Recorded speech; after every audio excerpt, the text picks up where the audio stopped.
Perfect.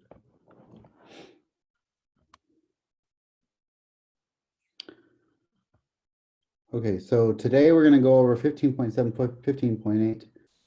That'll finish up chapter 15 for us. And then on Thursday, we're going to go through the review for the exam. And then a week from today, you're going to take your exam 3, I think it is. Yeah. Okay, chapter 15 exam. Okay. So 15.7. Okay, is triple integrals in cylindrical coordinates.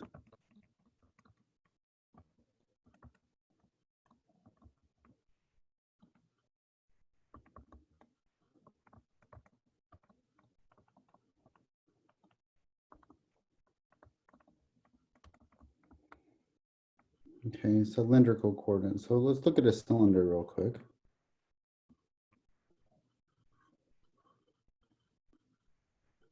Okay. Actually,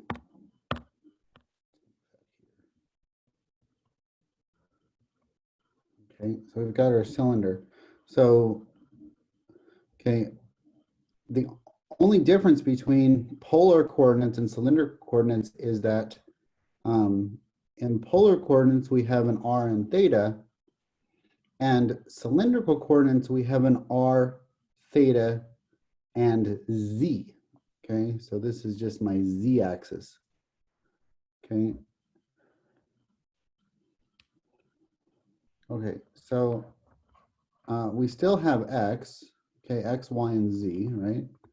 So x is going to be r cosine theta. Okay, y is going to be r sine theta. And z is just going to be represented by z. Okay, no thetas involved. Okay. R squared is equal to x squared plus y squared, regular polar coordinate conversion. Okay, and we still have theta equaling the inverse tangent of y over x. Okay. Okay, so let's formally introduce this. Okay, so we have this guy, the triple integral over the solid E, right? Remember that's the solid E, or in this case, some sort of cylinder. Okay. Okay, f of x,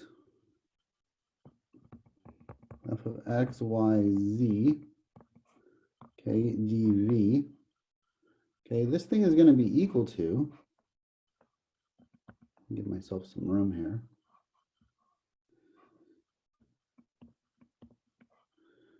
Okay, f of, well, what was x? X was r cosine theta. Okay, what was y? Y was r sine theta. And we just have this extra component now of z. Okay, okay, so then we're going to have r, right? We have to have our conversion factor there of r. Okay, before it was r d theta, now it's r dz d theta. Okay,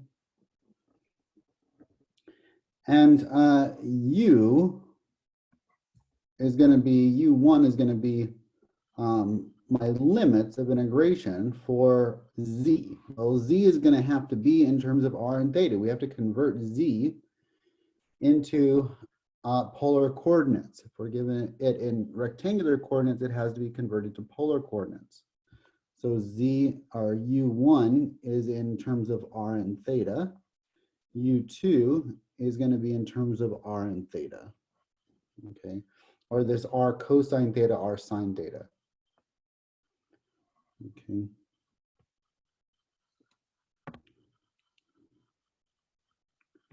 Okay, not to be confused with the Rock Band by Bono, a very good band, by the way. Okay, so that's U2.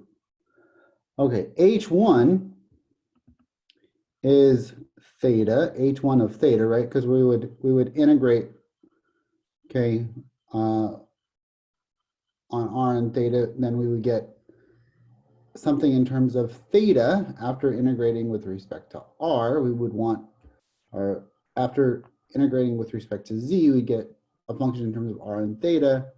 Okay, our limits would then go from a function in terms of theta to another function in terms of theta. Every time we write our limits of integration, we're eliminating a variable, okay, because we're integrating on that variable that we're eliminating.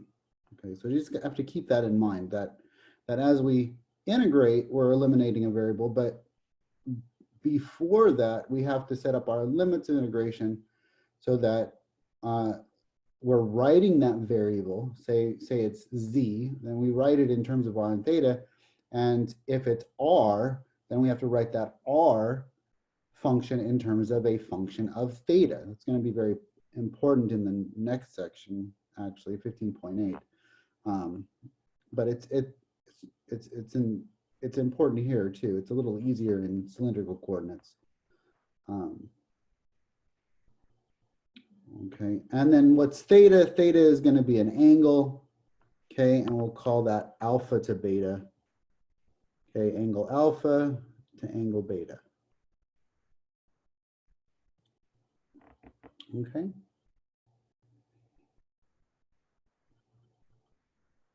Okay, so let's see how this works in a problem. Okay, so this is my cylindrical coordinate triple integral formula. Okay, that's how we're going to convert from rectangular coordinates into cylindrical coordinates. So very similar to going to polar coordinates, except we have this extra integral on z. Okay, that's our height function.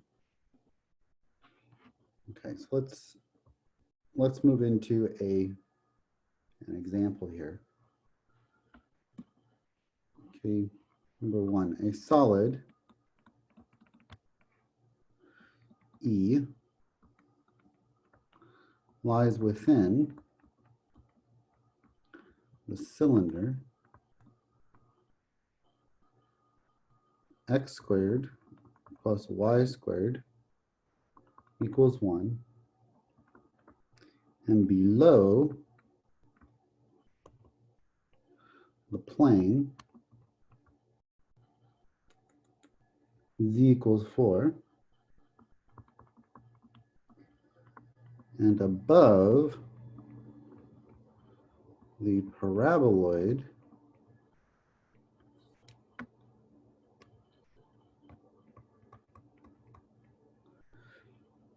okay, z equals 1 minus x squared minus y squared. Okay. The density at any point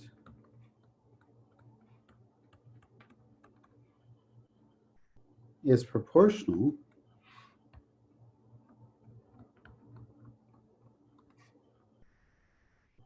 to its distance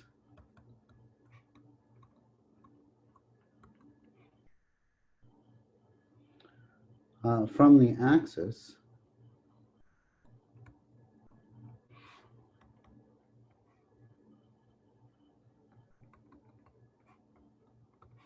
of the cylinder.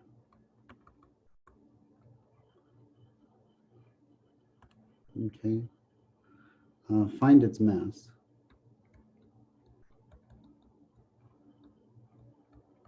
Boom. Okay. Okay, so I'll give you a minute to finish writing that down. Okay, and then we want to go ahead and figure out how are we going to set this up.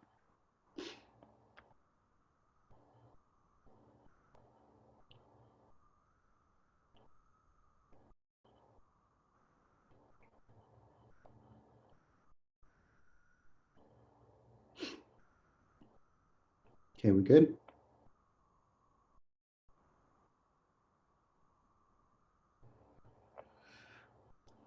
Okay, so we need a function. We need a triple integral, right? Okay, and we need a function. It says that the well, let's first start with a picture. Okay, so we have this cylinder, right? So it says it lies within the cylinder, x squared plus y squared equals 1.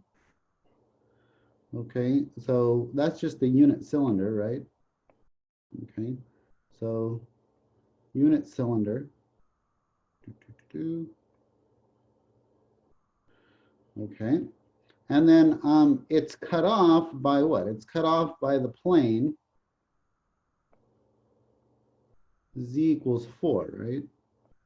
Okay, so this is z equals 4. That's that plane there. Okay, it's sliced off by that plane, but it's also bounded by this paraboloid. Okay, this paraboloid here. Okay, so it's not a parabola, it's a paraboloid. Okay, so this is a surface. Okay, that the lower part is being bounded by. So this is z equals 1 minus x squared minus y squared, I believe. Yeah. Okay. So let's set up our triple integral, right? So not too tough. We want to know, okay, well, what are the z's going from, right? Because again, it's dz, right? dr d theta, right? We want to set up some sort of, okay.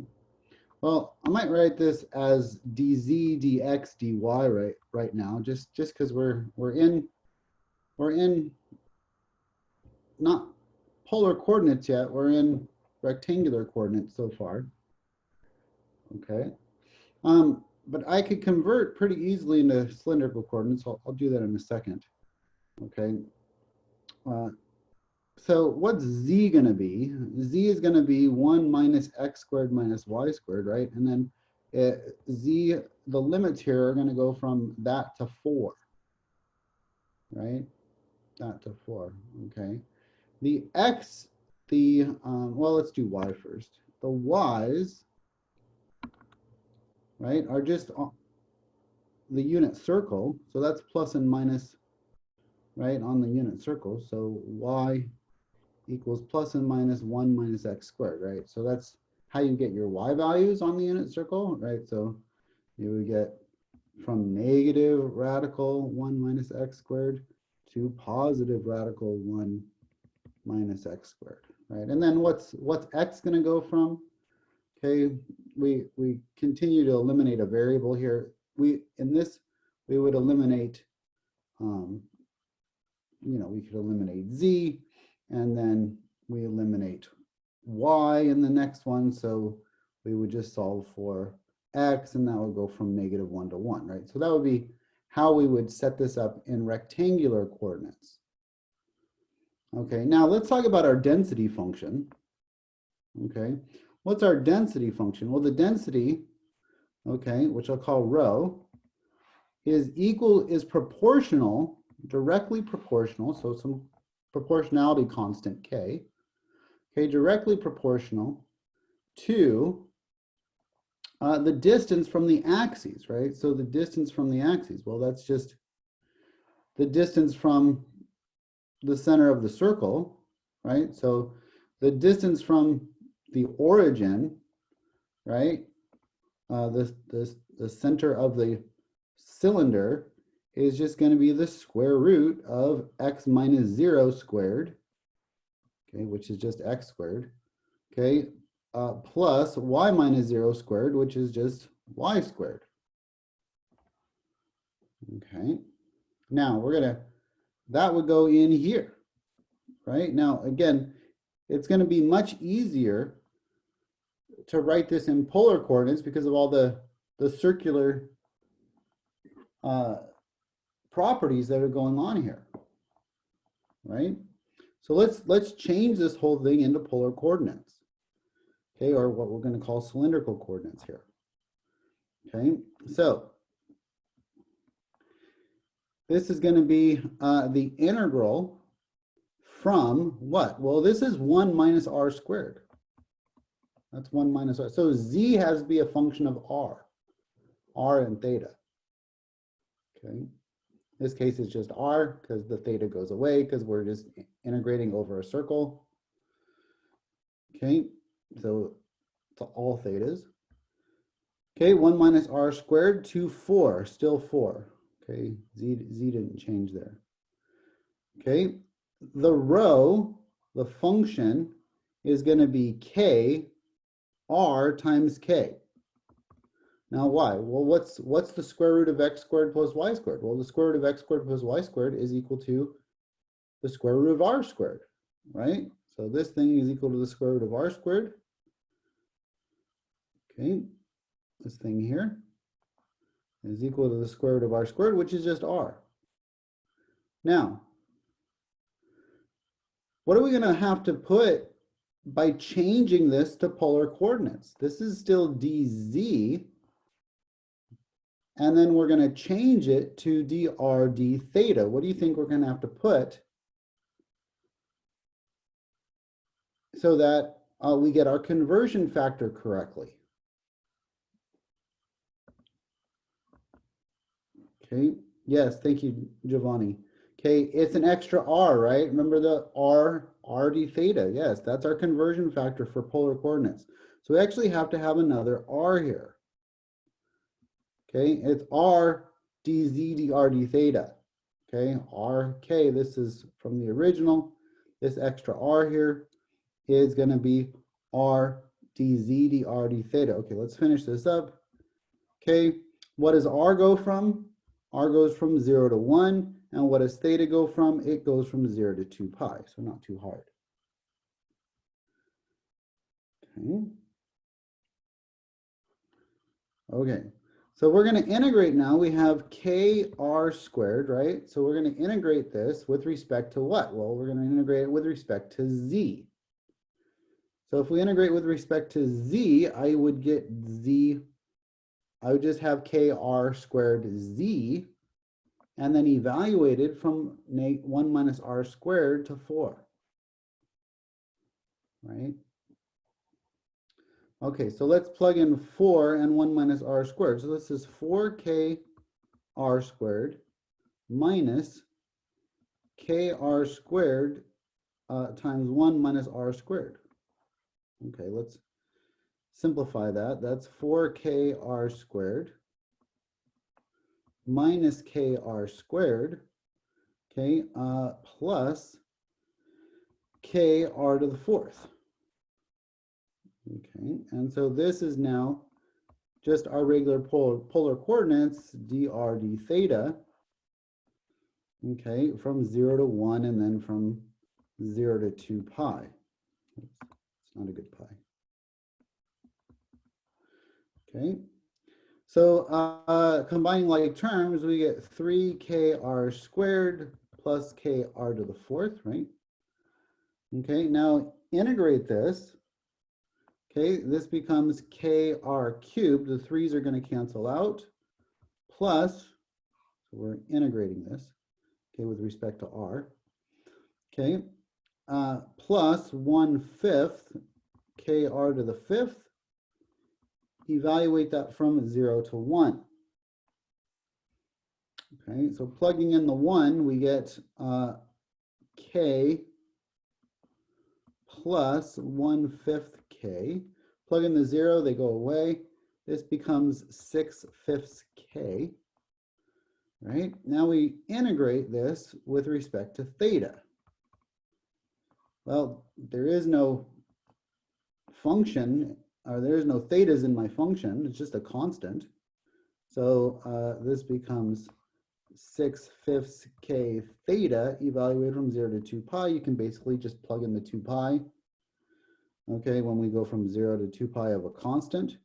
So we're just going to multiply this 2 pi times 6/5, which becomes 12 pi over 5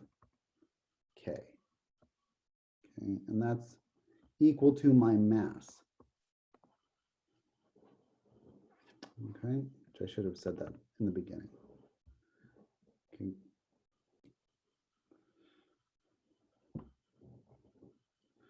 Okay.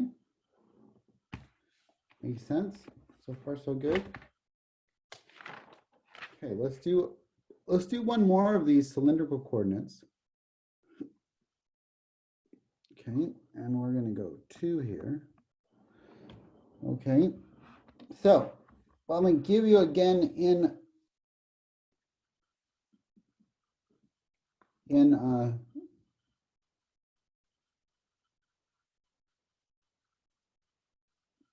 yeah, let me give you again in rectangular coordinates. Okay, so we have this guy here. This is -2 to 2. Okay, this is, oops, things moving all over the place. This is the square root. This is negative square root of 4 minus, this is x squared, I believe. And this is positive square root of 4 minus x squared. Okay, and then I'm gonna push that out a little bit. Okay, and then this is the square root of x squared plus y squared, and that's to 2. Okay. Okay, and then my function that I'm going to integrate over is x squared plus y squared.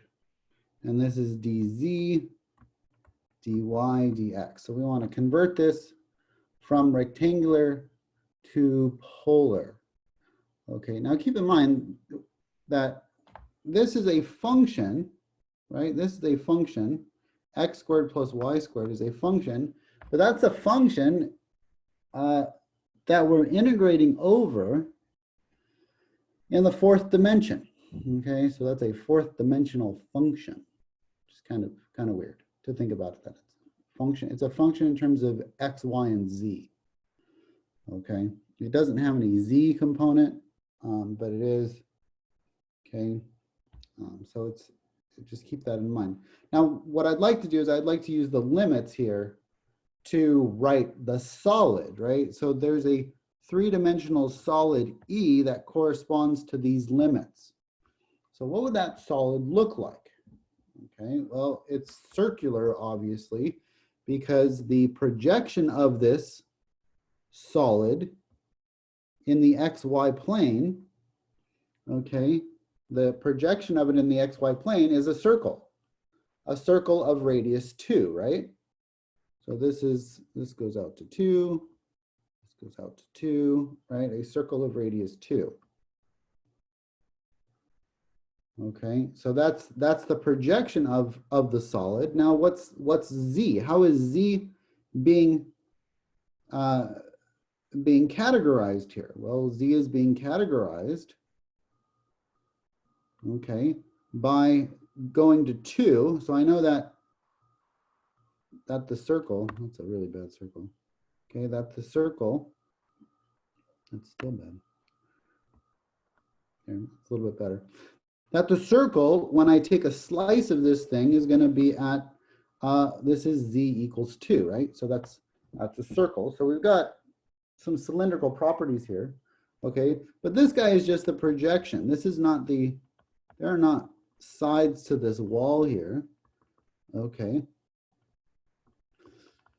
But what is happening with this lower bound? There's a lower bound on this, right? So the square root of x squared plus y squared, that's the lower bound on my solid. Okay, so that's z. Okay, z equals the square root of, okay, x squared plus y squared, right? Okay, and this guy is a cone. Okay, so it's z equals r. Okay, well, when we can think of it as z equals r, right? Okay, well, when x and y are 0, then z is 0, right? When x and y are 0, then z is 0, right? And then when x and y are, say, I don't know, what would be a good one here? Yeah.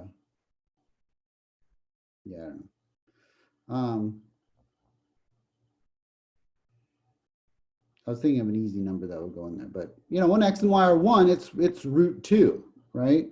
So say x and y are 1, 1, 1, okay, then we're going to get z of root 2, okay, which is the same thing as r, okay, when r is 1,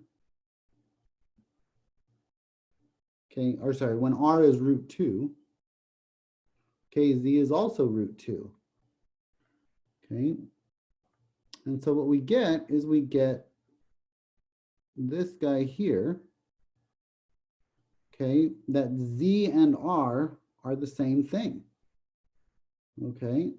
The same amount that I go up is the same amount that I go over. Maybe I'll put this in a different color so you can really see it. Okay, the same amount that I go up is the same amount that I go over. Here's up and here's over, right? So the same amount that I go up is the same amount that I go over, and that's always going to be the same proportion. Okay, z over r is always going to be equal to 1. Does that make sense? Okay, so here's r here. Okay, so that is a cone. This solid is a cone. Okay, so empowered with this knowledge, let's go ahead and convert. Okay, convert this into cylindrical coordinates. Okay, well, what's x plus y squared? X plus y squared is r squared. And then again, we need an extra r. So don't forget the extra r here. R dz dr d theta. What's z going to go from? Well, z is going to go from r to 2. What are the y values going from? Or sorry, not y values. What are the r's going from? Well, r starts at 0 and goes all the way out to 2, 0 to 2. And then what's thetas? Thetas are going to go from 0 to 2 pi. Okay, so not too tough of a problem here. This becomes r cubed. If I integrate with respect to z, there are no z's, so I have to put in a z. And then this becomes r to 2 evaluated. This is 2r cubed minus r to the 4th. Okay, integrate that with respect to dr d theta. Okay, and we get r, whoops, nope, we already did that. We get 0 to 2 and 0 to 2 pi. Okay.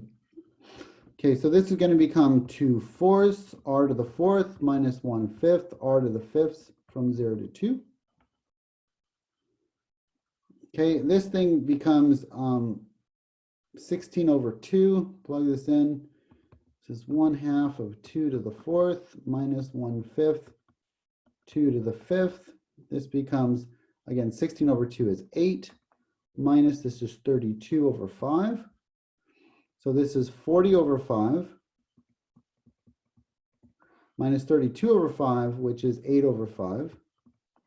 Okay, integrate that from 0 to 2 pi. And like we saw before, when we integrate with respect to a constant and theta, this just becomes 8 times 2 pi over 5, which is 16 pi over 5. Okay, and that's the triple integral over that solid. Again, this is not, okay, this is over this function in the 4th dimension. Okay, that's a 4th dimensional function. Okay, 3 parameters for 4 dimensions. Okay. Okay, so you can think of that as like density as the 4th dimension or time as the 4th dimension, however you want to think about it. Okay. Okay, so that's it for cylindrical coordinates.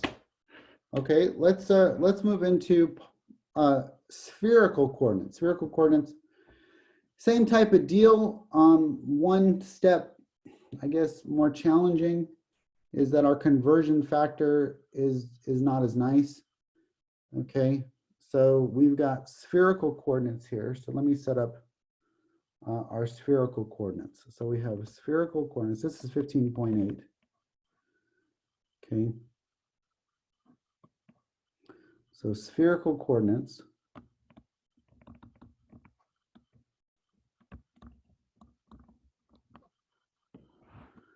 Okay, and this is really R, but I'm gonna let it be P because P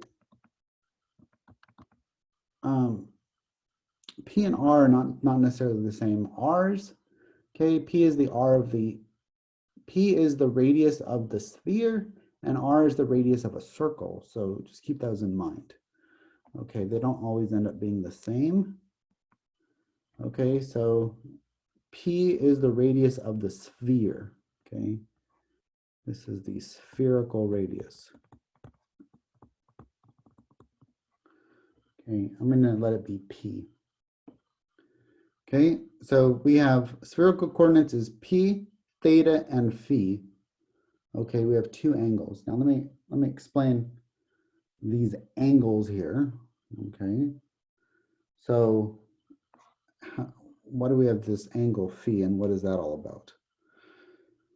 Okay, so for just the circle, we would have R and theta, right? Again, I gotta make sure that these are really good drawings, and I'm not doing that. So,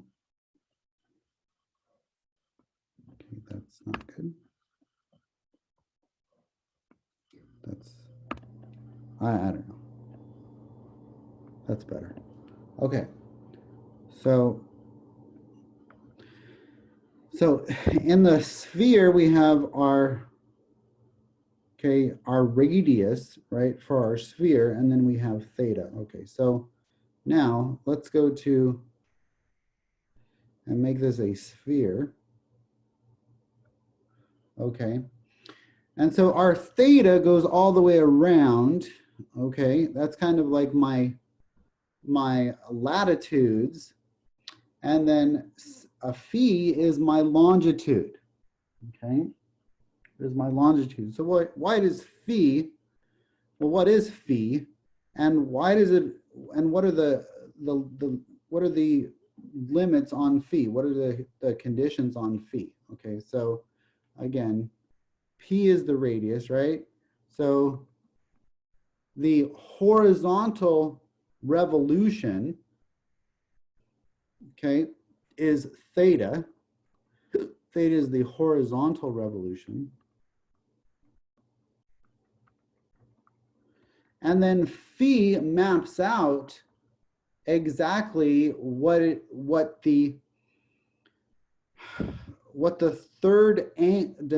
this curve is here. See, so theta maps out the horizontal curves, whereas phi maps out the vertical curves. Phi is the vertical curve. I'm not going to put revolution because it's not a revolution. It's the vertical curve. Okay, and so you can think about it as phi is just the vertical curve. Now this guy that I'm going to put in purple is the vertical curve. Now why would it not go all the way around the circle, or what we call a great circle? Okay, this kind of equator, the vertical equator, why would it only go half? Well, because if you think about it, we want the entire volume, right? We want the entire volume of the sphere. That's the idea. If we didn't have any surface, any fourth dimensional equation, okay, then what would we get when we took our triple integrals? We would get the volume of this sphere, right? Okay, so if we were to integrate on one, right? So dV, right? Wouldn't that just give me my volume here? That would give me my volume, right? So this equals my volume. Okay, so we want to say, well, how would we convert this into our volume? Well, think of this as like, you know, slices of an orange, right? So you know those orange slices when you peel an orange, right? So think about summing up, you know, and all of the orange slices. Well, what's the shape of an orange slice, right? Isn't the shape of an orange slice just half the orange, not the whole orange, right? So I don't know how to draw an orange slice, but you get the idea here. Okay. Okay. Okay. Or a potato wedge, right? So notice that the wedges are going to create, maybe I should draw this. Okay, the wedges are going to, I don't know how to draw this. Okay, so let's go like this. Let's go like this. And then we would get some slices, right? We would get slices like so, right? All the way down, we would get our various slices. Does that make sense? Okay, and what's the angle of these vertical slices? What's the angle of those vertical slices? Well, the angle of the horizontal angle of those vertical slices is not 0 to 2 pi. It's halfway. It's 0 to pi. Does that make sense? So if I were to want this entire volume in spherical coordinates, okay, so I would go dr,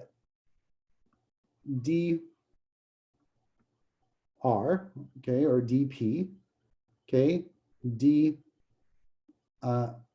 theta and d phi, okay, okay, where what is p going to go from? Well, it's going to go from, right, 0 to some value, okay? So r is, we'll just say that p is greater than 0. P is greater than or equal to 0, okay? So it's going to start at 0, right, and go to some value. I don't know, some value c, maybe. Call that c. Okay, some value c, 0 to c.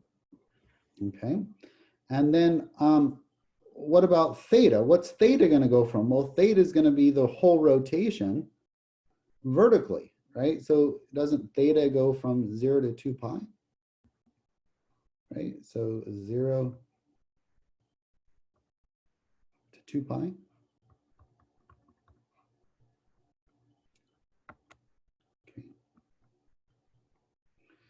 Okay, and then what does phi go from? This is the main point that I'm trying to make, is phi goes from 0 to pi. It's just half the circle, right? Because we're adding up those orange slices all the way around. Does that make sense? And what's the curve, the vertical curve that I'm going to use? Well, I'm only going to use half, because when I rotate this around the axis, the y-axis, in this case, if I rotate this around the y-axis, I only need half of this curve. Okay, I don't want double the curve, because then I'm going to get double the volume. Okay, it'll be this thing will be, you know, rotated. Okay, or I'd have to only rotate halfway. Okay, if I did if I let phi be 0 to 2 pi, then I could only let theta be from 0 to pi, and just makes it more intuitive to let theta be 0 to pi and phi be 0. Theta be 0 to 2 pi and phi be 0 to pi, because we're used to theta being from 0 to 2 pi. Okay. Okay, so this is not necessarily how we are going to, you know, set up every problem. This is just to show, hey, you know, this is why the range for phi goes from 0 to pi. Again, it depends on what volume I'm working with. Okay, it will be in spherical coordinates, but it may be a slice of a sphere that we're going to be working with. Okay, so these won't always be my limits, but in this case, if I wanted the volume of the sphere, I would do this. Now, there is an integration factor. Remember we had our r dr before, right? R dr d theta. Okay, okay, and so, oops, that's a d theta. Just like in polar coordinates, there is a spherical coordinate conversion factor. Okay, let's talk about the spherical coordinate conversion factor. Okay, and that is going to be now p squared sine of phi. P squared sine of phi. So every time I use spherical coordinates, convert from rectangular to spherical, I have to use p squared sine of phi. Okay, and so that would go in here. Okay, p squared sine of phi. Okay, and I'm not going to get into why that is. That's would take a long time and a lot of math. And I think the return on investment is not too high on that. You just got to know, hey, when I go to spherical coordinates, I need p squared sine of phi. Okay, always p squared sine of phi, right? Just like always r d theta. Okay, always p squared sine of phi. Must have that. Must. Okay. Okay, let's talk about what are the conversions for x, y, and z, okay, in spherical coordinates here. Okay, well, x is p sine phi cosine theta. That's what x is. Okay, so whereas before it was r cosine theta, we have an extra sine phi there. Okay, because the phi is going to be the vertical component. Okay, in spherical. Okay, so that's the sine. That's the y height. Okay, how, for phi. Okay, y is p sine phi, and this is sine theta. So we just have an extra sine phi there. Okay, sine theta. And z is just p cosine phi. Okay, so that's going to be, okay, the height component. Okay, y is how far out I'm going.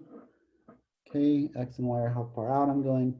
And z is how far up. Okay, but you can kind of think of this as a cube, right? In a way. Okay, and we're just creating these components, right? So how would I represent a sphere in rectangular coordinates? Well, a sphere in rectangular coordinates, remember, is x squared plus y squared plus z squared equals p squared.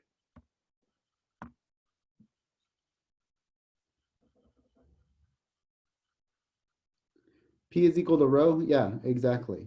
I'm not going to use rho for two things in this class. Okay, rho, you start using too many variables as the same thing, and it gets extremely confusing. Okay, and I don't know how to draw rho anyway, so it's all good.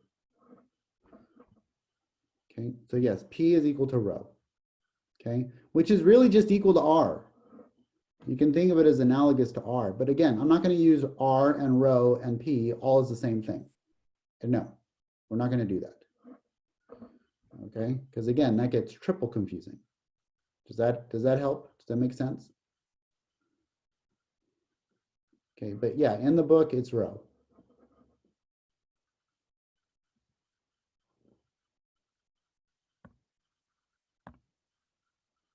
Yeah. Okay, So x squared plus y squared plus z squared is equal to p squared, right? So this is what you think of as r, the radius of the sphere. I'm just calling the radius of the sphere p in this case. Okay. Okay, and you could see that this does work out if we were to check this. This is kind of a cool thing to do, is to check this and see, does p sine phi times cosine theta squared plus p sine phi sine theta squared plus p cosine phi squared, does that equal p squared? Okay, well, let's see what happens here. I get p squared sine squared of phi cosine squared of theta plus p squared sine squared of phi sine squared of theta plus p squared cosine squared of phi is equal to p squared. Let's factor out the p squared. Okay, and I get sine squared phi cosine squared theta plus sine squared theta sine squared, or sorry, sine squared phi sine squared theta, okay, plus cosine squared, that's a phi equals p squared. Okay, so hopefully this whole thing in here goes to 1, and it does, because we can factor out a sine squared phi out of these first two. So p squared times sine squared phi times cosine squared theta plus sine squared theta plus cosine squared phi equals p squared. Sine squared theta times, well, what is this thing? This is just 1, right? Cosine squared theta plus sine squared theta, that's just 1. Sine squared theta times 1 is just sine squared phi times 1 is just sine squared phi. And so what's sine squared phi plus cosine squared phi? Well, that thing is 1. So we just get it to check that p squared is equal to p squared. So that checks. Okay, kind of cool. Okay. So going back, one thing that I don't want to skip here is how do we measure, let me get rid of this p here. How do we measure phi? How is phi measured? Well, phi is actually measured from the North Pole. Okay, so keep that in mind. Phi is not measured from the South Pole, and it's not measured from the equator. Okay, phi is measured from the North Pole. Okay, so keep that in mind. This is angle phi. Okay, does that make sense? Phi is measured from the North Pole. Okay. This is measured from the North Pole. Okay.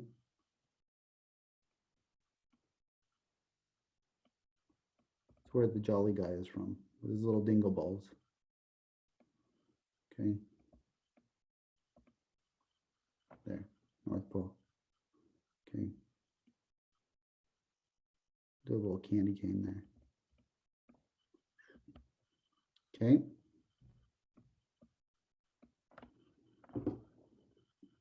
Got it?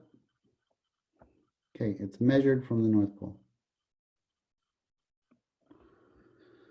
Okay. Okay, I think we're good. We're getting there. We're setting this all up so that we can do a couple of problems. Okay. Okay. So let's convert. Let's do a conversion first. Okay, baby steps, right? Okay, convert to pi over 4, pi over 3, that's a pi over 3,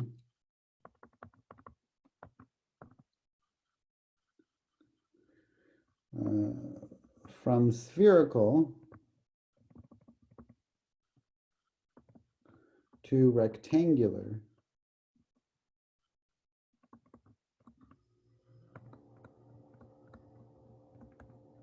coordinates. Okay, so how do we do this? Convert this from spherical to rectangular coordinates. This is in spherical coordinates. This is as rho is equal to 2. Okay, theta is equal to pi over 4. And phi is equal to pi over 3.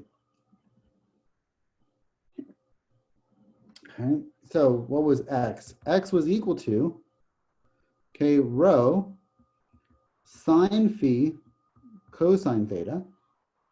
Y was equal to rho, I keep saying rho, it's p, sorry, p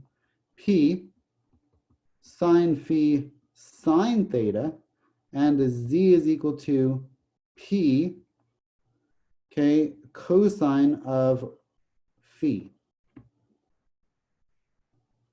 Okay, so what is this going to be? Well, this is 2 sine of phi. Well, what's phi in this case?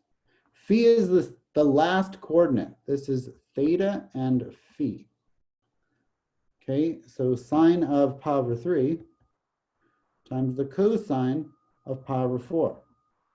Okay, this is 2 times the sine of pi over 3 times the sine of pi over 4. And this is equal to 2 times the cosine of pi over 4.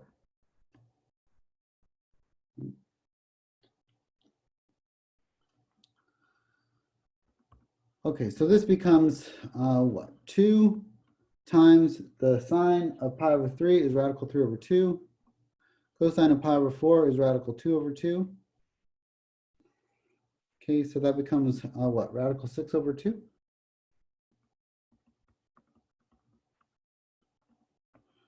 Okay, this guy, same thing. It's going to be 2 radical 3 over 2, radical 2 over 2, which is radical 6 over 2. Okay, and this guy is going to be 2 times radical 2 over 2, which is just radical 2. No, sorry. This is pi over 3, which is 1/2.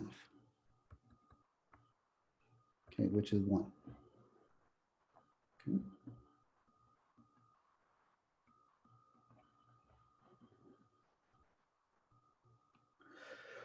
Okay, so that polar or spherical coordinate, okay, 2 pi over 4 pi over 3 is equal to radical 6 over 2, radical 6 over 2, and 1, right? And 1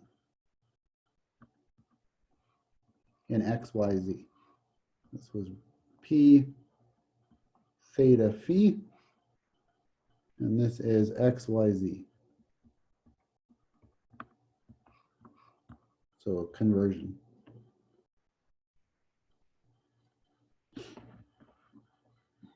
Okay, so let's call this problem number 1. Okay.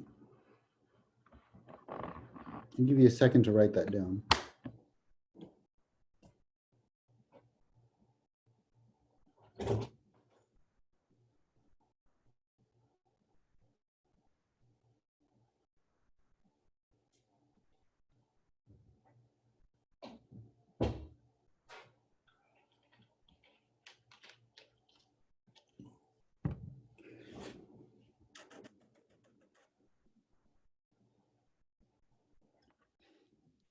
Okay, let's go backwards. Let's see if they give me rectangular. Okay.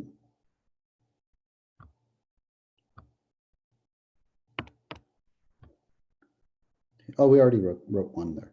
Okay, if they give me rectangular, then let's convert to spherical. Okay, convert 0 to radical 3, negative 2 to spherical coordinates. Okay, to spherical coordinates. Okay, So what do we need? We need rho, or P, sorry. I was doing so well. Okay, we need P. Okay. Okay. So P squared is equal to x squared plus y squared plus z squared, right? Okay. So just plug in x, y, z here. P squared is equal to 0 squared plus 2 radical 3 squared plus negative 2 squared. Okay. So 2 radical 3 squared, that's what, 12? Okay, so this is 0 plus 12 plus 4, which is 16. So P squared is equal to 16. So P is equal to 4. Okay. Remember, P is greater than 0. Okay, so that's good. Got our first one there. Okay. Now, let's work on Z first. Why do we want to work on Z first? Well, what is Z? Z is this guy here, right? It's P cosine phi, right? So notice that X and Y have three variables, right? But Z only has 2 variables. And we just figured out one of those variables, right? So Z is equal to P cosine phi, right? Well, we just figured out that P was equal to 4, right? And Z is equal to negative 2, so negative 2 equals 4 cosine phi, right? And then again, what are the boundaries on phi? Well, phi, it goes from 0 to pi, right? So phi goes from 0 to pi. It's bounded between 0 and pi. Okay.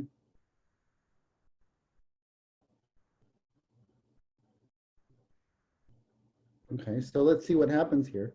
So divide by 4, and we get cosine of phi is equal to negative 1/2. Well, where is cosine equal to negative 1/2? You think of your unit circle, right? Cosine is equal to negative 1/2 at 2 pi over 3, okay, which is in the second quadrant. So phi is equal to 2 pi over 3. Okay, so now we've got,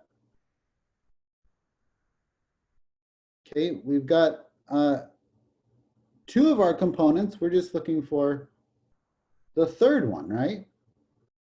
We're looking for theta. And we can use either x or y. It probably is going to be the easier of the two to use x because x is equal to 0 here, right?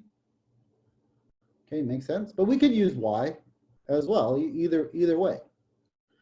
Okay, but we want to solve for theta. Okay, so x is equal to P sine phi cosine theta, right? Sine phi cosine theta. So 0 is the x coordinate. 0 is equal to P, well, that was 4, times the sine of phi, well, okay, sine of 2 pi over 3, cosine of theta. Okay, so this is going to be equal to 4 times the sine of 2 pi over 3, that's going to be 1/2, right? Okay. So that's 2, okay, times cosine of theta, 0. It really doesn't matter what that was, but it was a 2, because we're just going to divide by 2 by 0 by 2, and we get 0 is equal to cosine of theta. Well, where is cosine equal to 0?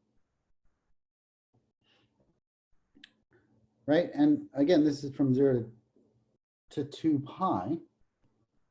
Okay, well, theta is equal to pi over 2 and 3 pi over 2. Okay. Okay, now, which one is correct? Well, we have to go and look at our what? Our y value, right? This is what theta could be, right? Theta could be these two, but our y value is positive, right? Our y value is positive in this case. Okay, so which one of these has a y value that is positive? Well, it's pi over 2, right? It's not this guy. This guy would make our y value negative. Okay, so because again, that would be the sign, right? So what is y? Y is equal to p sine of phi sine of theta, right? And if we took the sine of 3 pi over 2, or sorry, if we took the sine, the sine of 3 pi over 2, we would get -1, okay?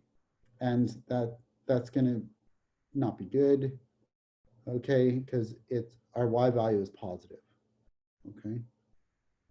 Okay, so theta is equal to pi over 2. So we've isolated this. We said that r was equal to, or p was equal to 4. What is theta? Theta is pi over 2. And what is rho? I'm sorry, not rho. What is phi? Phi is 2 pi over 3. Okay, converted it from rectangular to polar. Okay, you guys ready to integrate? You're like, no. Well, get ready. Okay. Okay. We've dealt with our conversions. We're pretty good on that. Okay, now let's do some integrations. Okay, integrations. Okay, triple integral.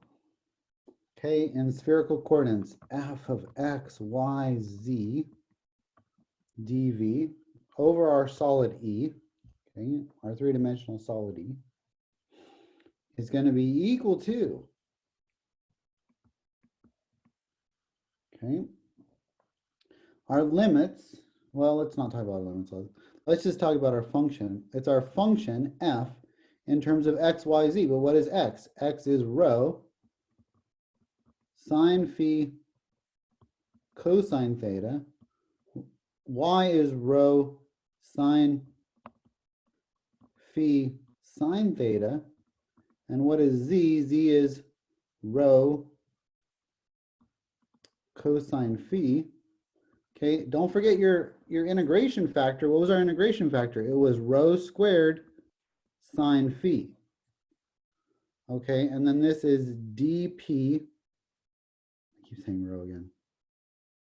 I was doing so well. Okay, dp d theta d phi. Okay, again, this is your conversion factor, your integration factor. Okay, think of it as like your u sub, right? Okay, you gotta have that. Okay, that's kind of like your trig sub. It's not a trig sub, but it's your u sub for these trig functions. Okay, we'll just call it the conversion factor.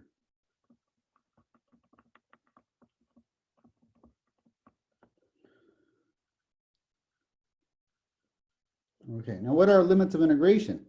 Well, our limits of integration, okay, we would integrate on p, which means that what are the two variables that are left? It would be, we'll call this g1 of theta phi, g2 of theta,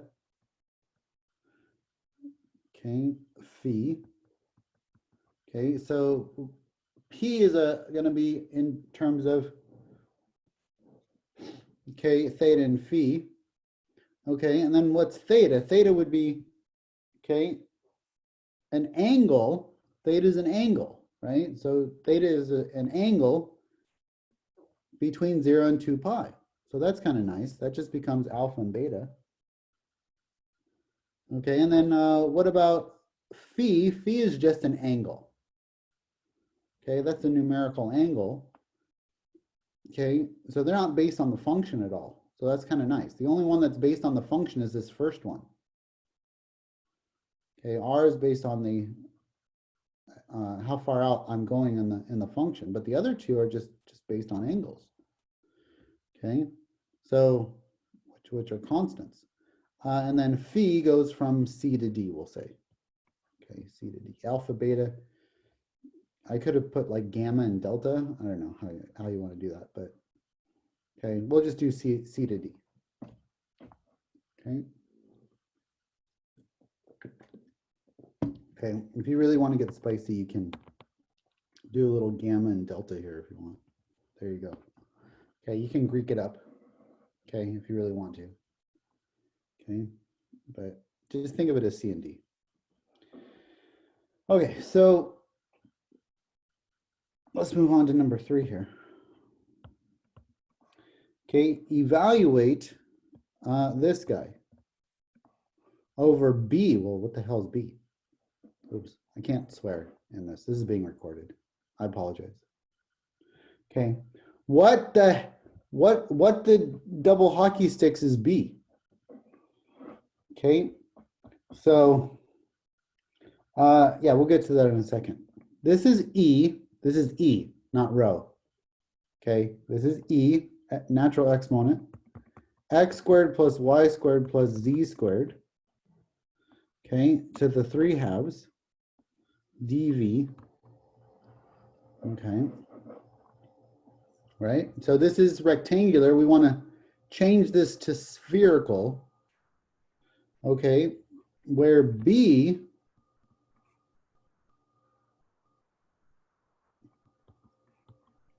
is the unit ball. You're like, why would you call it a unit ball? Why wouldn't you just call it a sphere? Well, what's the difference between a sphere and a ball? You're like, one has air in it and one doesn't? No.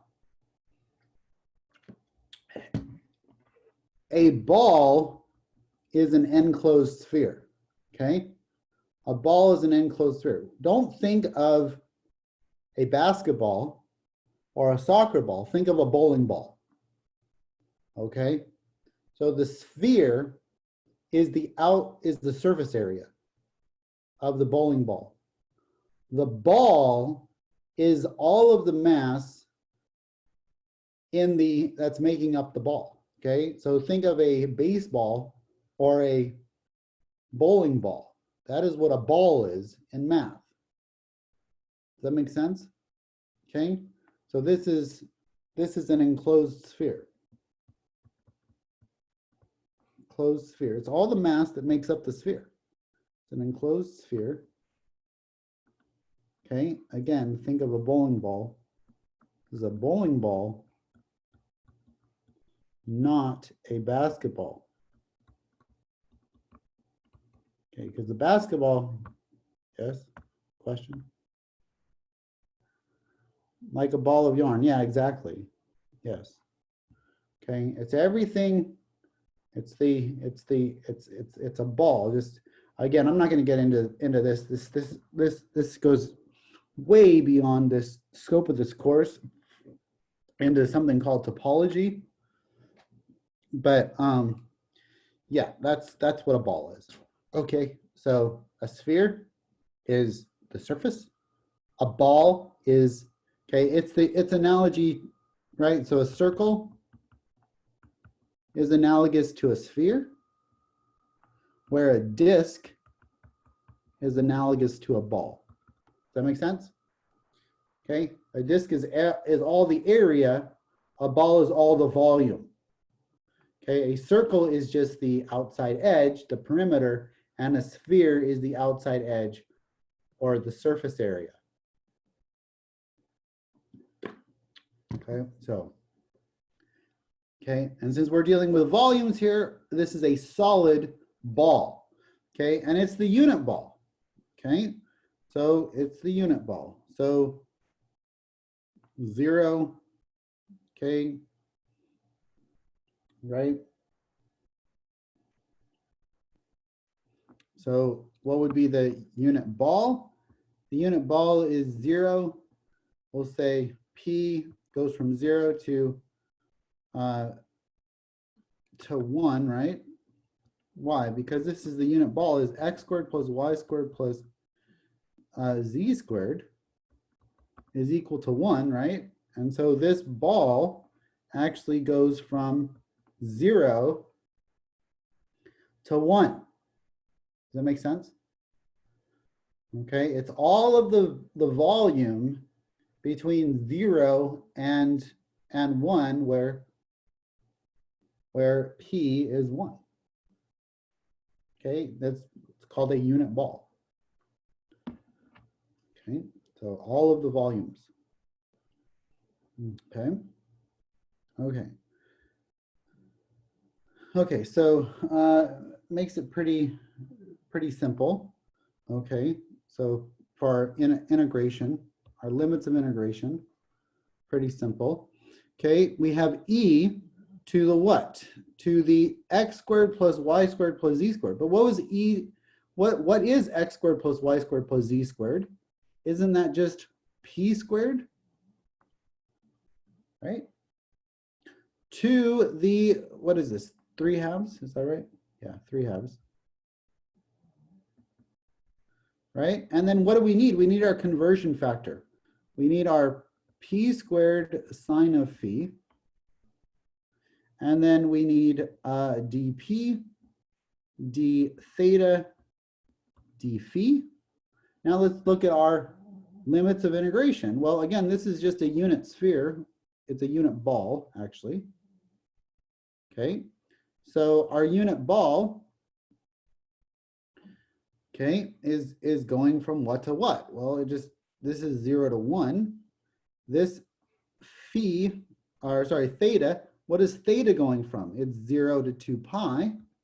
And then what's phi going from? Phi, again, it starts at the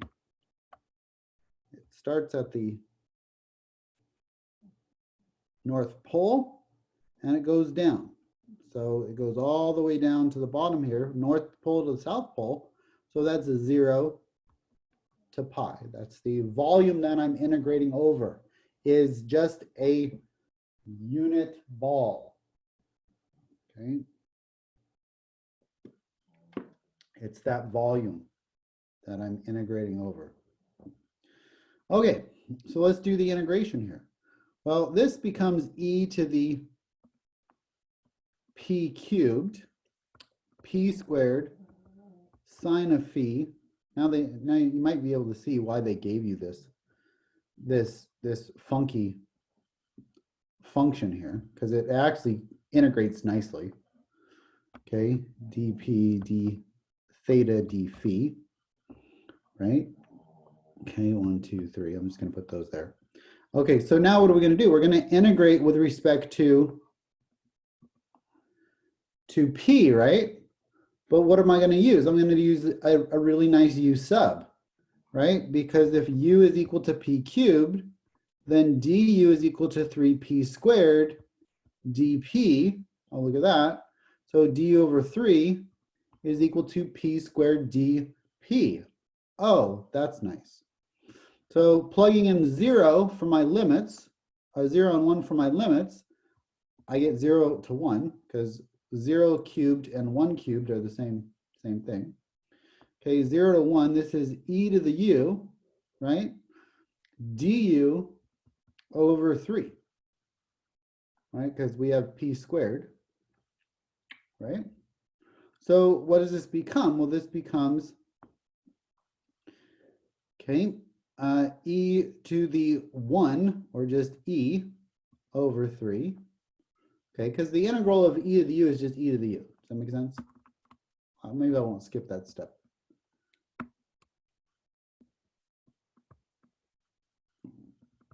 0 to 1, right? And there's a 3 underneath this. Gosh, can't write. U, there we go.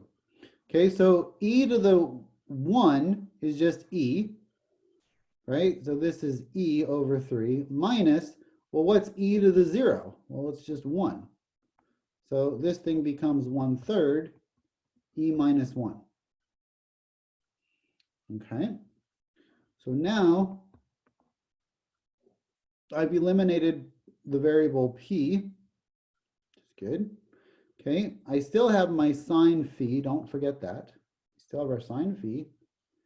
And we're going to integrate d theta d phi. And this is 0 to 2 pi and 0 to pi. Okay. So now what do we got? Well, notice that this doesn't involve theta at all. So I can treat that just like a constant. So when I treat it like a constant, what happens? I just multiply by 2 pi. Okay, well, that was easy. 2 pi over 3 e minus 1 sine of phi. Okay, 0 to pi. Boom, done. That was nice. Okay. Okay, and now what about this guy? Well, this guy is just a constant, right? This part is just a constant. And so we're going to integrate sine of phi. Well, what's the integral of sine of phi? It's negative cosine of phi, right? So negative 2 pi over 3 e minus 1 of cosine of phi evaluated from 0 to pi. Okay. Well, what's cosine of pi? Isn't that negative 1? So wouldn't this be negative 2 pi over 3 e minus 1 times negative 1 minus, and then what's cosine of 0? Well, isn't that just positive 1? So wouldn't this be negative 2 pi over 3 e minus 1 times positive 1? Right? So I've got a negative times a negative, which is a positive. And then I've got a negative times a negative, which is a positive. So I'm basically adding the same thing twice. So this becomes 4 pi over 3 e minus 1. That's it. Okay, does that make sense? Hopefully that makes sense. Okay, let's do our last example on this. Okay, and we're going to spice it up, make it spicier. Okay. Spice it up. Good times.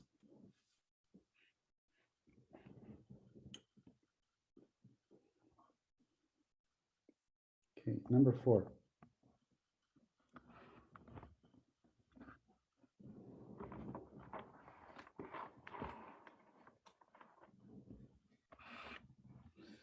Okay, use spherical coordinates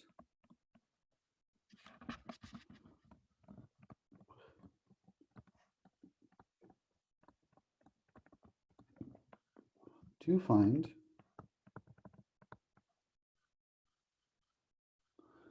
the volume of the solid.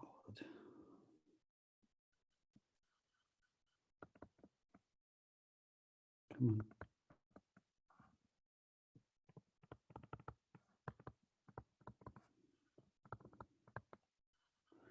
That lies above the cone. C equals the square root of x squared plus y squared. And below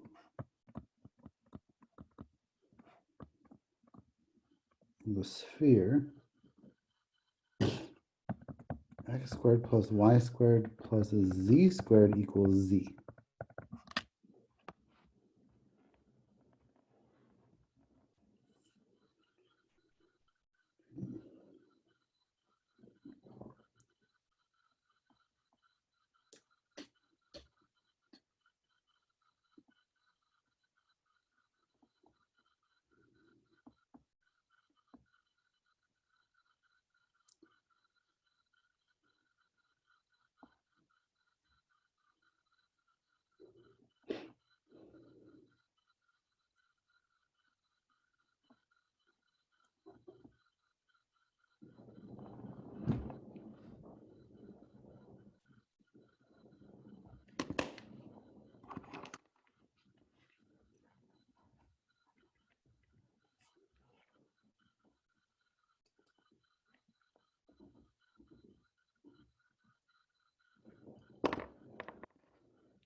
Okay, we good? Okay, so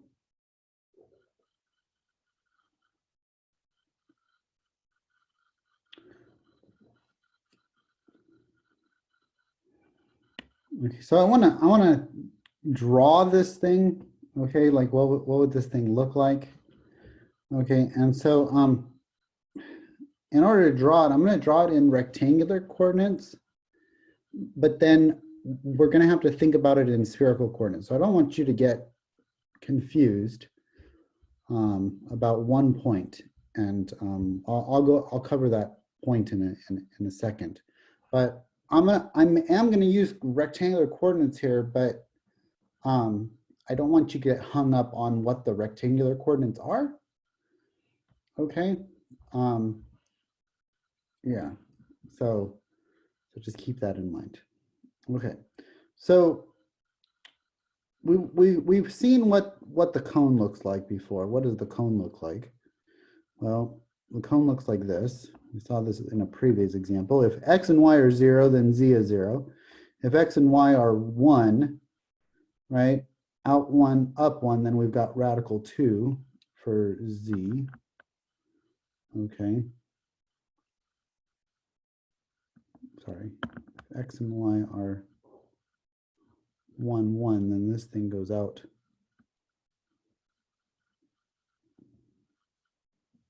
up radical 2. Okay, and so we get this thing here, okay, as our, okay, and so we get this cone here, right? Okay, so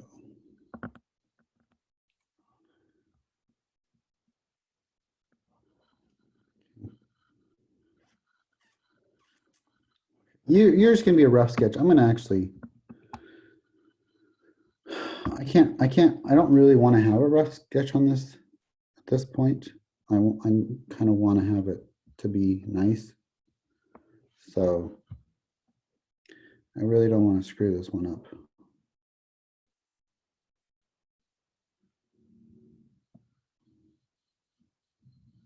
So I'm going to try to make this nice because I know exactly what I need.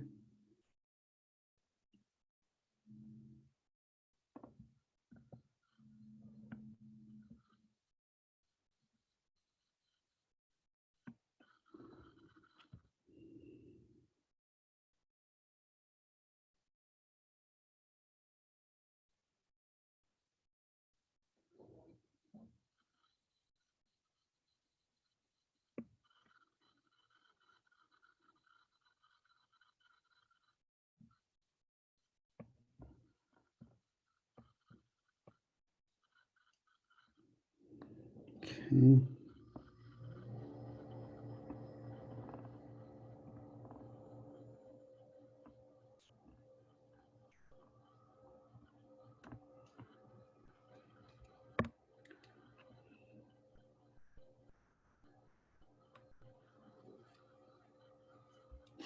Try that one more time.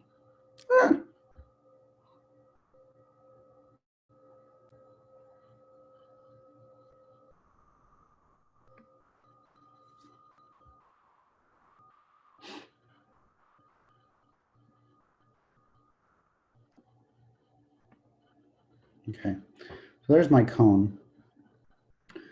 Okay, and then what is my sphere going to look like? That's the whole thing here. Is what the heck is my sphere going to look like? Okay.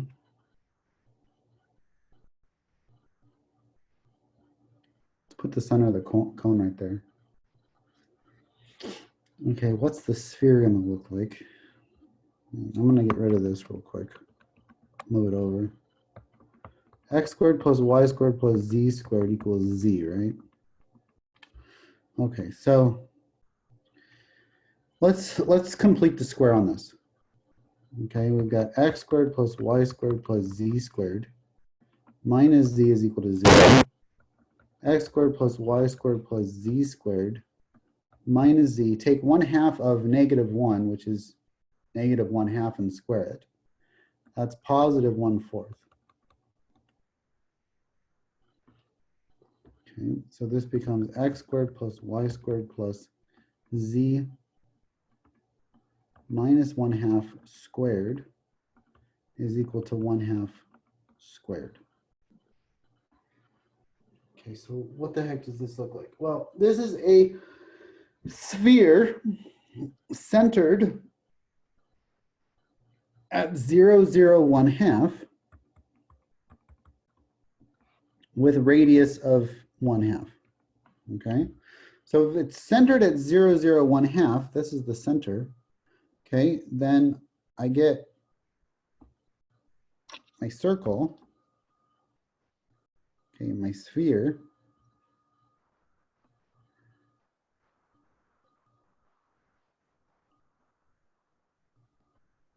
Oops, that's not good.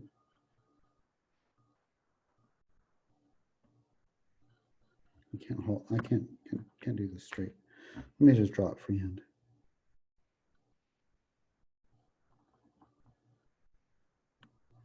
Nope, one line, undo. There we go.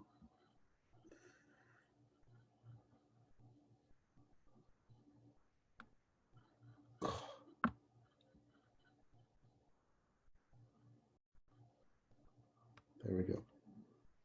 Okay. Sphere. Okay. Sphere of what? Sphere of radius 1/2, right? See how it's up 1/2 and it has a radius of 1/2? And so that would be my sphere. Does that make sense? Okay. The other thing that I know is this is 3 dimensions. So I'm just going to put my x-axis out like this. This is x, y, and this is z. X, y, and z.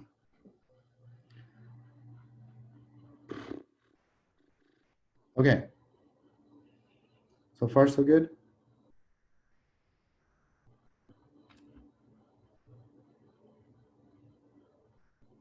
Okay. Does that make sense? Hopefully that makes sense. Okay. Okay. 1/2, 1/2, 1/2. Okay, so what are we really looking for? We're really looking for this is over the volume of the ice cream cone here.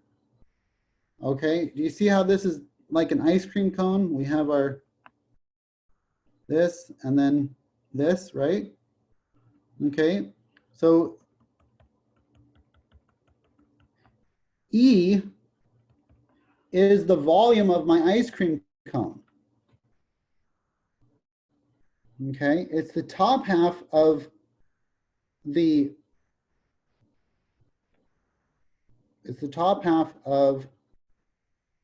sphere, and the bottom of, you know, the cone is the bottom. Okay, so gosh, I wish I could figure out how to erase stuff that, you know, just doesn't make everything go away.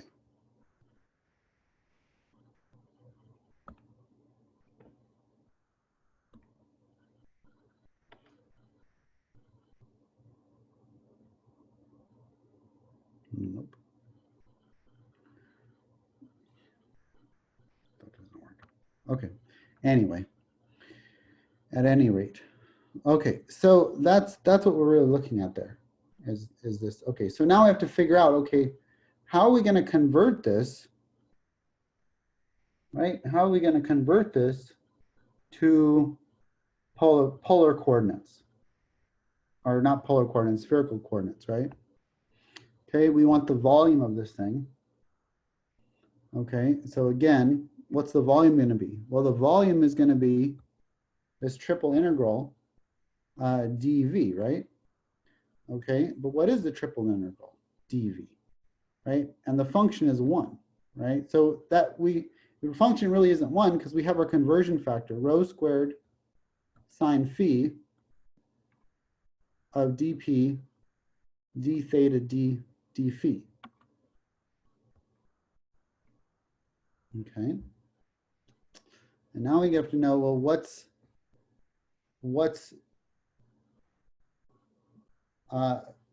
P going from? What's theta going from? Theta is real easy because we're just kind of going around the circle. Okay. And then what's phi? So these are a little bit more complicated, okay, this time around, because we don't want this. We don't want this. We do not want this or this, okay? And again, I wish I could figure out how to shapes.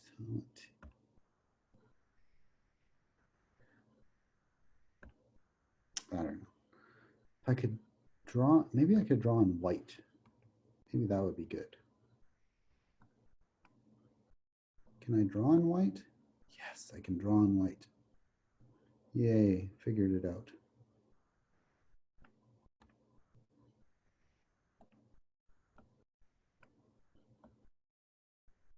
Okay, woohoo, awesome. See, I am smart. I can be taught. Okay.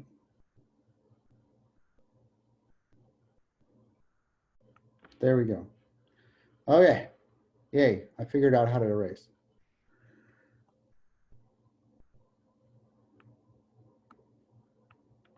Okay, so that's what we're looking for, right? That's what we're looking at. And it is important to get this right because otherwise it becomes very confusing very fast. Okay, so here's the deal, okay? The deal is that this P and this theta and this phi are with respect to the origin, not with respect to the center of this cone, okay? Where is the origin? Well, the origin is right here. And so let's start with phi. Let's talk about phi first, okay? What's the angle that I'm going through for phi? Right? Again, where are we starting? We're starting at the North Pole, right? We're starting at the North Pole. And so what's this angle that I'm going through, right? Wouldn't it be a 45-degree angle that I'm going through? Does that make sense? I'm starting at the top here, starting at the top. Okay. And I'm going through the angle. Get rid of that. Okay. Let's undo that. Okay.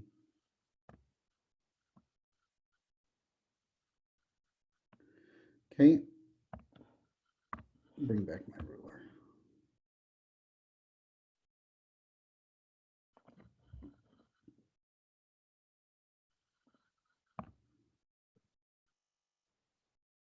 There we go. That's what I wanted. Okay. And so the angle that I'm going through for phi, okay, is, and I'm gonna let this be a reference line. Okay, right here. Just let this be a reference line here. I want this in purple. I want this as a purple reference line. So, nope. Draw this just like so. Okay, that's my reference line there. And then I'm going to put a little reference dot. Okay, and so I'm going to sweep out. Okay, I'm going to sweep out. This is the radius that is getting swept out to create this volume. Okay, this is the radius. That's the radius there. Okay, this radius is getting swept out. Okay, so this purple line here is P.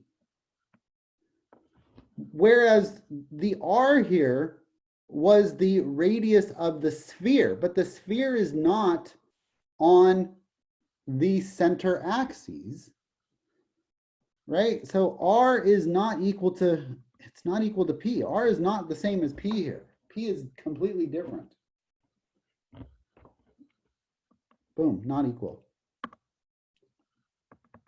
That's the main idea, is that r is the radius of the sphere, but that's moved up. And p is the radius of in spherical coordinates, okay? With respect to the origin, not with respect to the center of the sphere, which is at 0, 0, 1/2, okay? And so what's the angle being swept out here? Well, the angle being swept out is, for phi, is 0 to pi over 4. What's the angle for theta? The angle for theta is 0 to 2 pi. Now we have to think about, well, what's happening with p? How do I get p in this case? Right? What's the function for p? Well, where is p? P is on the sphere, is it not? Is p is on the sphere, right? Right? P is the radius from 0 all the way up to the surface of the sphere. Okay. Well, what's the equation in polar coordinates for the surface of this sphere? Well, that's x squared plus y squared plus z squared equals z, right? So that's the equation in rectangular coordinates. What would be the equation in polar coordinates? Well, isn't this just p squared equals p cosine of phi? Right? Well, isn't z just p cosine phi, and isn't x squared plus y squared plus z squared equal to p squared? Well, p cannot be 0, so we're going to divide by p, and we get p is equal to cosine of phi. So cosine of phi is p, that's my length, p. And so this goes from 0 to cosine of phi. Okay, so again, the hardest part of this is setting up this integral. Okay, it gets pretty easy from here on out.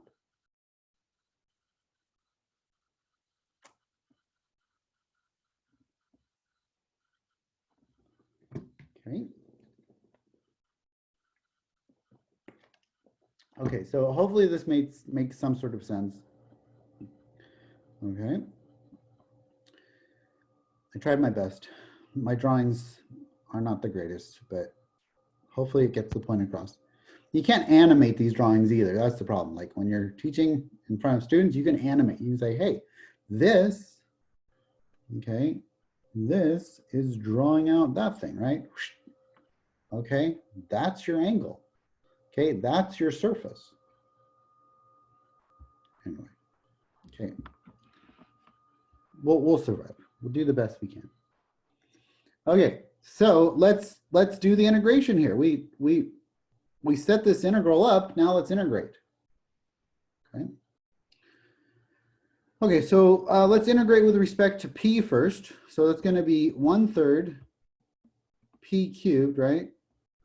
Sine of phi, right? Evaluated from 0 to cosine of phi.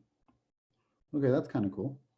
Plug in cosine of phi, we get 1/3 cosine of phi cubed sine of phi, right? D theta d phi.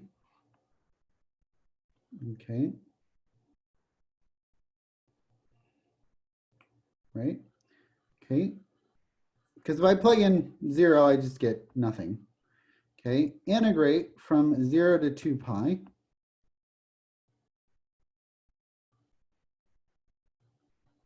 oh, not, yeah, 0 to 2 pi.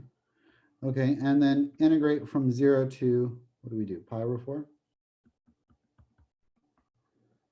Okay, nice.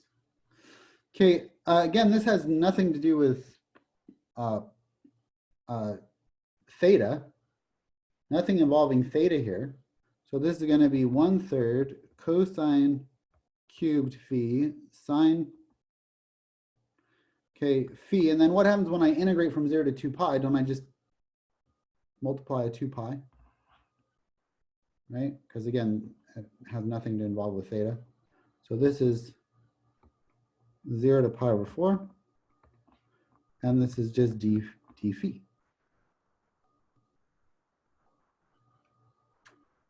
Okay, that's cool. Okay, so now what do we do here? We do a u sub, right? Because we have our integration, our du already here. We have our du of sine phi, right? If I take the inner derivative of cosine, I get negative sine. Okay, and so u is equal to cosine of phi. Du is equal to negative sine phi d phi. Okay, and so we're going to get, okay, we could change our limits as well, right? What's u of 0? U of 0, cosine of 0 is 1. Okay, what's u of pi over 4? Okay, that's radical 2 over 2, right? Okay, and so, yeah, we're going to go from 1 to radical 2 over 2. Okay, and then we have a negative. Okay, and then we have a u cubed, sorry, 2 pi over 3 cubed, right? Negative u 2 pi over 3 u cubed, right? Okay, sounds good, sounds good, sounds good. Okay, so now integrate this. This is going to be negative 2 pi over 3 times, okay, 1 over 4 u to the 4th from 1 to radical 2 over 2. Okay, so this just can cross cancel. That becomes negative pi over 6, right? So that's negative pi over 6. This is going to be u to the 4th power. So we have radical 2 over 2 to the 4th power minus 1 to the 4th power, right? Minus 1 to the 4th power. Okay, cool, cool, cool. Negative pi over 6. Well, what's radical 2 over 2 to the 4th power? Well, let's square that. That becomes 2 over 4, which is 1/2. And then square that again, we get 1/4, right? We get 1/4, okay. And so we're going to do 1/4 minus 1. Okay, and we get negative pi over 6 times negative 3/4. Okay, let's do a little cross canceling.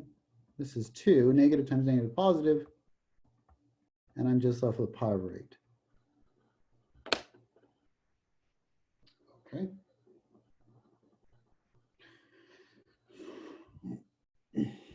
Okay, so that's it for chapter 15. Okay, I don't know how much time I'm going to have. I mean, I know how much time I'm going to have. I'm going to have 2.5 hours on Thursday, but I don't know if I'll be able to do every single problem in the exam review on Thursday in that 2.5 hours. I'll do as much as I can. Okay, so you know, maybe we'll get through all of them, maybe we won't, but make sure that you at least look at the exam review. Did I send that out already? If I haven't, I should have. I think I sent it out already. Take a look at it. If I didn't, I'll post it right now. take a look at it and see which ones you think are going to be most challenging for you. And then we'll cover those first. Okay. Okay, and if you have any other questions, let me know at this point.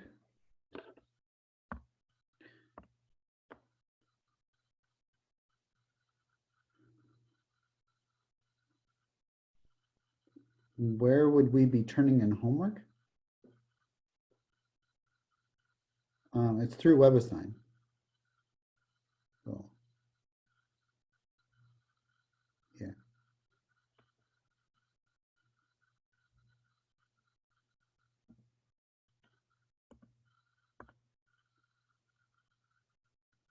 No, you don't need to write it down. It's just all online at this point. Okay.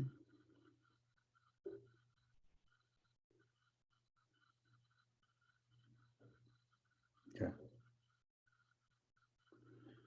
Okay.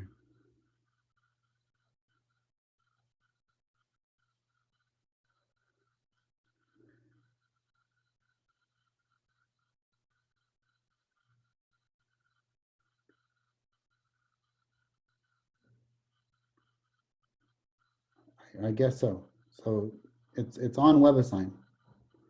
So all the instructions are posted on Canvas. So you need to read the announcements on Canvas. How did I know it's pi over 4 for the angle? Yeah, so if you go back to my ice cream cone, right? If you go back to my ice cream cone, okay, so what's the angle from here, right? Well, what's the angle going up, right? This is a 45-degree angle, okay, for the cone. So we could see, okay, you know, for the cone, yeah, that's a good question. For the cone, why is it making a 45-degree angle there, right? Why is it making a 45-degree angle? Okay, z is equal to the square root of x squared plus y squared, right? So that's for the cone, right? So yeah, how do we know that it's a 45-degree angle? Okay, unless just looking at the nature of this cone. Okay, knowing the nature of this cone. Well, if we change this to polar coordinates, okay, you can or spherical coordinates, you can plug in what these are here. This is rho sine of phi cosine of theta, and that's all squared, times rho sine phi sine theta squared, right? Okay, we're going to add that and then square root it, right? Okay, well, I could factor out the rho squared or the p squared. Okay, and then we get and the sine squared of phi. I could factor that out, and I'm just left with cosine squared theta plus sine squared theta. That's 1, right? Okay, that equals 1. Take the square root of this, right? And that just becomes p sine phi, right? But what is z? What is z equal to? Z is equal to p cosine phi, right? Well, we could eliminate the p's, okay, because p can't be 0. And we know that cosine of theta has to equal sine theta. Well, where does cosine theta equal sine theta? Or sorry, cosine phi equals sine phi when phi is equal to pi over 4. Okay, so we can see that this thing has a line. This cone has a line at pi over 4, right? So if this is pi over 4, then the other piece here has to be pi over 4. Does that help? Does that make sense?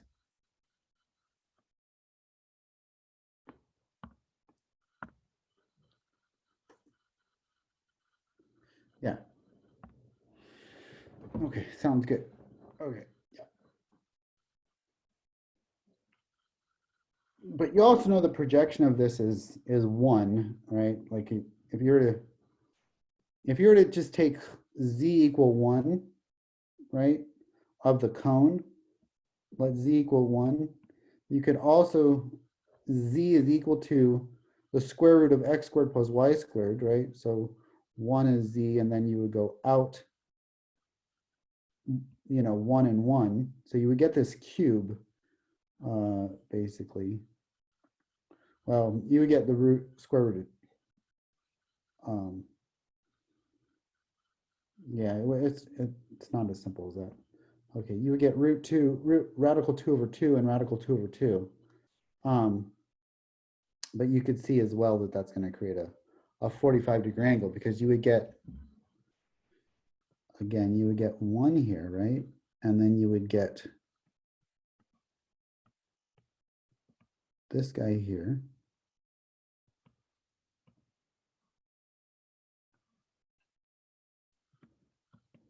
Okay. And the z value is 1. And this guy is, right? And so let's just go out here. Okay. And this thing here, okay, this side here is radical 2 over 2. And this guy here is radical 2 over 2, right? So because the only way that you could get x and y, okay, to be the same thing here is radical 2 over 2 squared plus radical 2 over 2 squared to equal 1, right? So this is going to be 1/2 plus 1/2, which is 1. Well, where is that located, right? For what value of phi is radical 2 over 2? Well, that's pi over 4, right? Cosine of phi is radical 2 over 2, and sine of phi is radical 2 over 2. And so, well, where is that on the unit ball here? Okay, this unit ball, those are going to be at pi on 4, okay, or pi over 4. So that's another way to think about it. Okay, just take your height of 1. Okay.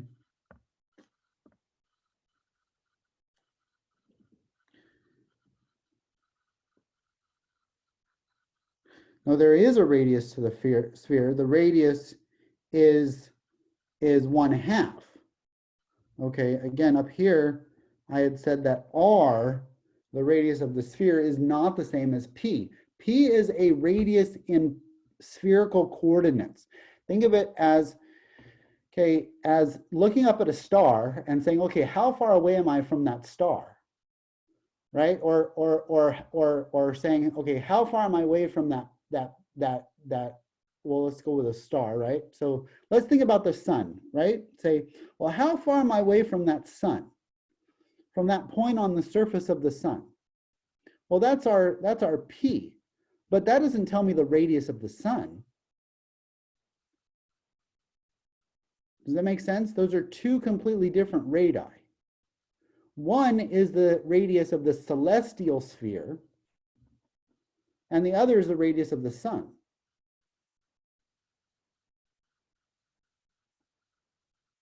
So we're mapping out the celestial sphere.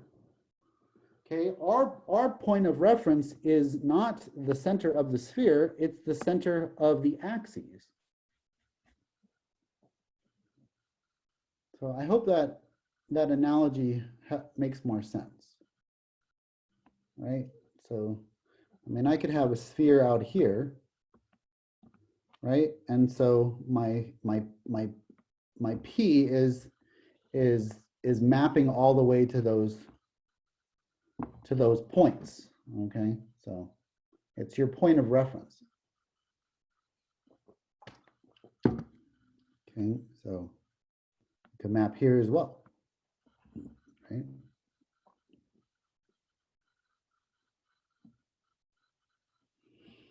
Okay, so I think as you work with these, hopefully it becomes more clearer and clearer.